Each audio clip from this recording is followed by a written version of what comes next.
ఇంత పెద్ద ప్రసాదరాజు ప్రభుత్వ చీఫ్ విప్, సీనియర్ లీడర్ అయ్యుండి కూడా జిల్లా కేంద్రాన్ని నరసాపురంకి తెచ్చుకోలేకపోయారన్న విమర్శ కూడా మీ మీద ఉంది కదా! సహజం కదా.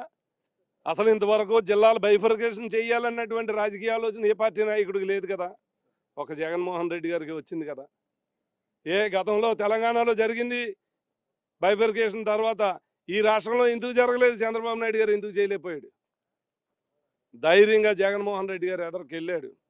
పరిపాలన వికేంద్రీకరణ, ప్రతి ప్రాంతానికి ప్రజలకి ప్రభుత్వాన్ని చేరువ చేయాలని. ఇవాళ ఇన్ని జిల్లాలు బైఫర్కేషన్ చేసుకున్నాం.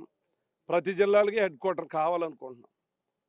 నేను కూడా నరసాపురం కావాలనుకున్నాం. నా ప్రజలు కూడా కోరుకున్నారు. కానీ 7గురికి అనువైనటువంటి ప్రాంతాన్ని ముఖ్యమంత్రి గారు ఎన్నుకున్నారు. ఆయన నిర్ణయానికి కట్టుబడి ఉన్నాం. ఆ లోటుని వాళ్ళు భర్తీ చేసుకుంటూ ఉన్నాం. ఏదైతే నష్టపోయామన్న భావన ఉందో శాశ్వతమైనటువంటి కార్యక్రమాలని తెచ్చుకున్నాం. పలు అభివృద్ధి కార్యక్రమాలు చేసుకుంటూ ఉన్నాం. నా ప్రజలు నమ్ముతూ ఉన్నారు ఇక్కడ నాకు న్యాయం జరిగిందని.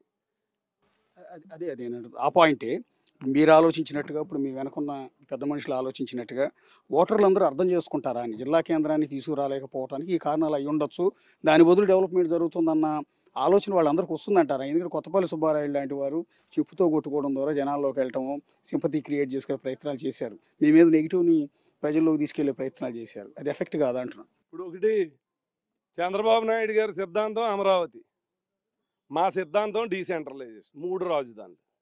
ప్రజలు ఆశీర్వదిస్తారు. కొంతమంది వద్దంటున్నారు, కొంతమంది అవునని వాళ్ళు ఉన్నారు. మాకేంటి, ఉత్తరాంధ్రకు రావాలా, రాయలసీమ కావాలా, అన్ని ప్రాంతాల సమగ్ర అభివృద్ధి కావాలా. ఇది వైఎస్ఆర్ పార్టీ ఎజెండా. ఇలా ఈ అన్ని నియోజకవర్గాల్లో కూడా, అన్ని జిల్లాల్లో కూడా సమగ్రంగా అన్ని ప్రాంతాలు అభివృద్ధి చెందాలి.